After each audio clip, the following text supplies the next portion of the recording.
How's it going, you guys? So in this video, I wanted to make a video review about one of my favorite books that I've been reading lately called Nourishing Diets by Sally Fallon.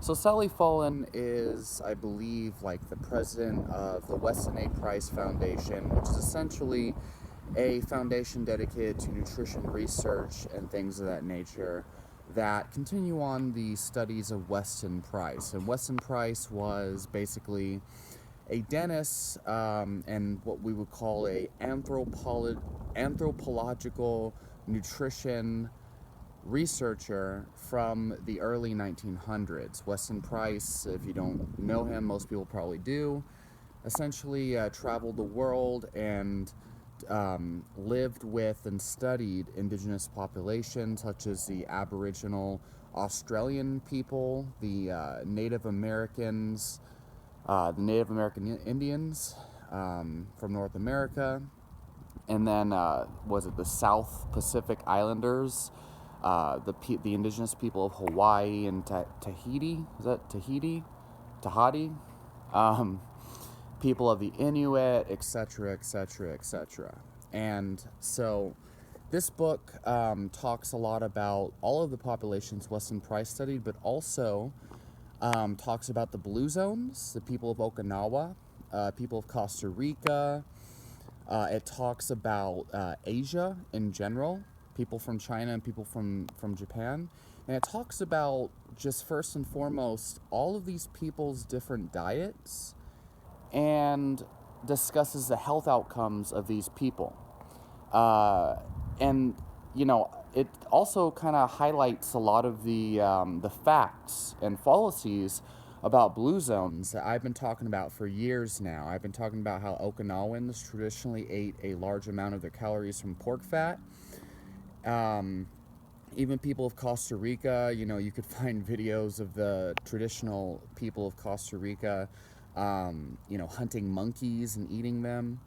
This book highlights even more detail of their diet, such as eating iguanas and frogs and stuff of that nature. I love this book, and I feel like it's eye-opening to people in the carnivore community who think that human beings were exclusively animal eaters or even predominantly carnivorous.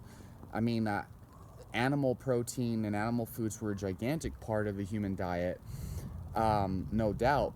And this book talks a lot about the importance of animal nutrients, but also human beings have been eating anything and everything they possibly can extract nutrients from. Primarily animal foods, but also things like tree bark and a variety of different plant foods of all kinds, things you wouldn't even think about. Even things like fecal matter, fresh from the intestines of buffalo, such as the Native Americans would do. People wonder, fermented vegetables, it's so healthy, Well, guess what, guys? Probably the reason why human beings started fermenting vegetables is because we actually were eating the pre-digested, fermented innards of the intestines of animals that we would slaughter. So human beings would hunt large animals and eat the fecal matter, the fermented vegetable plant matter, out of these animals' intestines. They would eat it, okay? And they'd sit around a bison and have a contest on who could eat the intestine the fastest. And it's a really gigantic game, really big part of the entire experience of living with some of these people. It discusses the Inuit diet, and it discusses how they would go through like large lengths of effort to try to obtain plant foods during the seasons where it was applicable in the Inuit population. Keeping in mind they lived in the Arctic, where basically the plant foods were frozen over the majority of the time, but they still tried to get a wide variety of nutrients from plants and animals regardless. And probably the biggest thing in this book that it talks about is, people, like human beings, omega-3, for example, insects, things like worms, things like crickets, things like grasshoppers, snakes, iguanas, frogs, you name it, human beings ate it. And that's probably the most fascinating thing about this book is the gruesome, brutal details of the variety of foods human beings would get. These days, we only know about, like, especially in America, we only know about, beef, pork, chicken, fish, right? Turkey. Some people have lamb and bison in their stores. You might find goat. But we and most people in society don't have a clue about cockroaches and all these things that humans ate. Like, people don't even suspect. They have no idea at all that human beings actually ate all of these bugs, ants, and all spiders, all these things.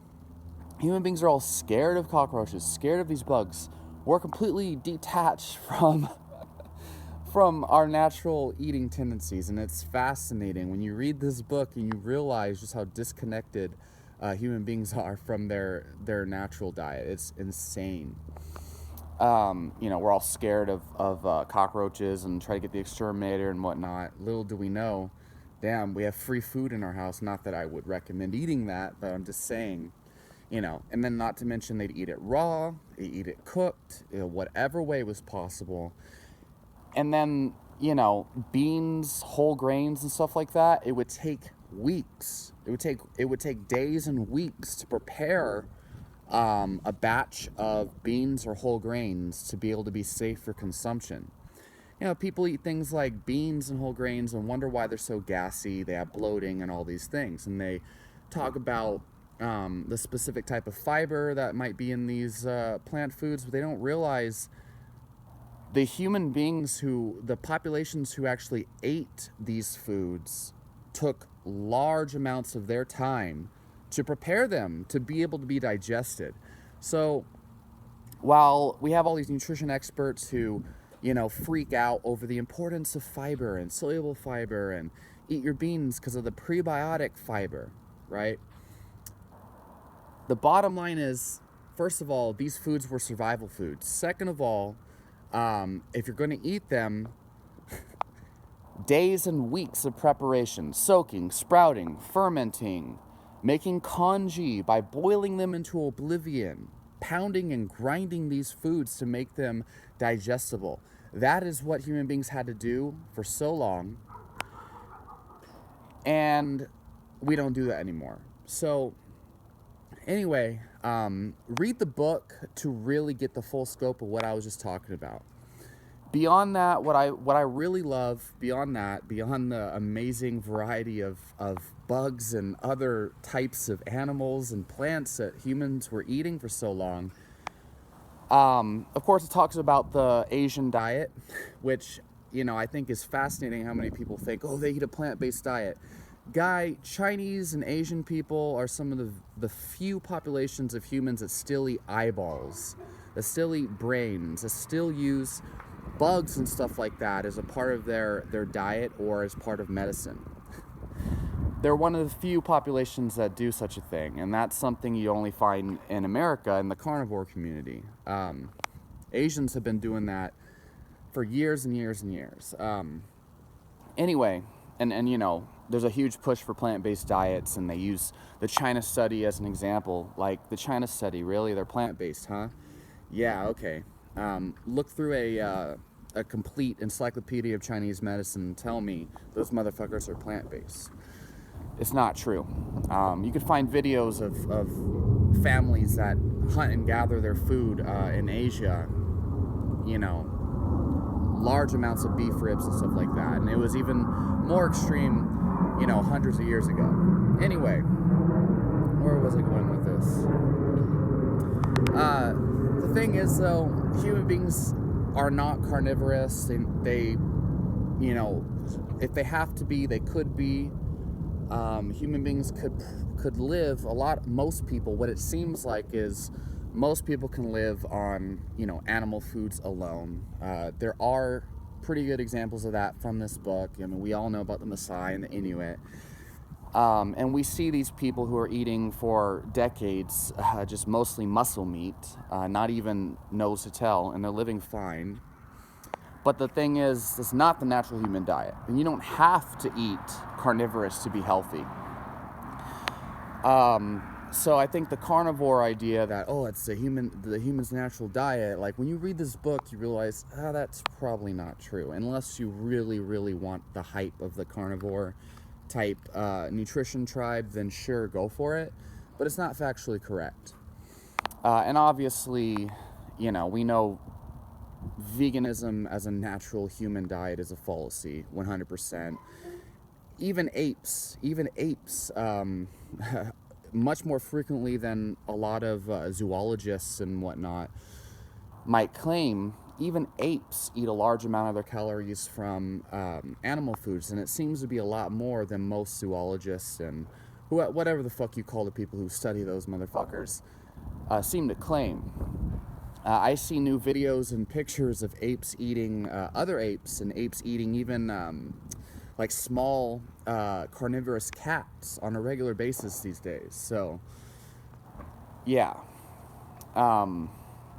Fascinating stuff. The fallacy of veganism and the fallacy of carnivory. Both gigantic fallacies. Does that mean that you can't be healthy in a vegan diet? Well, look, if you supplement really well, then maybe. Can you be healthy on a carnivorous diet? I think much more likely to be so. Most of the people who do carnivore diets seem to be just make a huge transformation towards health for the long term. Do I advocate a carnivore diet? No. Not unless you're trying to heal from an autoimmune disease and all else fails. But for overall health and well-being and prevention and reversal of disease, reading a book like this and just understanding it's not about nutrition tribes. It's not about, supplementing vitamins, minerals, and herbs. But understanding the balance, the variety, the open-ended infiniteness of human digestive capacity. And then following a diet that works for you based on those principles. Removing refined foods is probably the number one thing you can do to prevent disease. And depending on the state of your microbiome and the rest of your body composition, or your composition and metabolism for that matter, what foods you can and cannot tolerate, now that's going to be a determining factor as far as what healthy foods you include in your diet. Whether you do paleo or carnivore or what have you. But when you read this book, you realize refined foods, refined sugar, refined oils, things like that are most likely the primary cause of most diseases. And if you combine that with some of the other anthropological research, like on the ancient Egyptians who ate over 70% of their calories from stone ground wheat, and even the elites ate under 10% of total fat per day, and only 20% of that 10% of fat came from animal foods. And they still had heart disease. Very little animal products in the diet, mostly vegetarian, and they still had heart disease. You realize real fast that it is not meat, it is not animal fats that's causing the disease. And so most people, they're not going to read that book. Most people are just going to believe what they want to believe. And they're definitely not going to read into the Egyptians. If vegans who look at the Egyptians and the heart disease in the Egyptians, they're going to be like, oh, well, the heart disease was only in the elite pharaohs. And the elite people were richer and ate more animal food. But the fact is, from the research that I've seen, that's not the case. Even the elites didn't have enough access to animal foods to eat it on a regular basis, more than maybe, 1 week out of a month at the very most. So anyway, read the damn book. Let me know what you guys think, and I'll talk to you on the next video.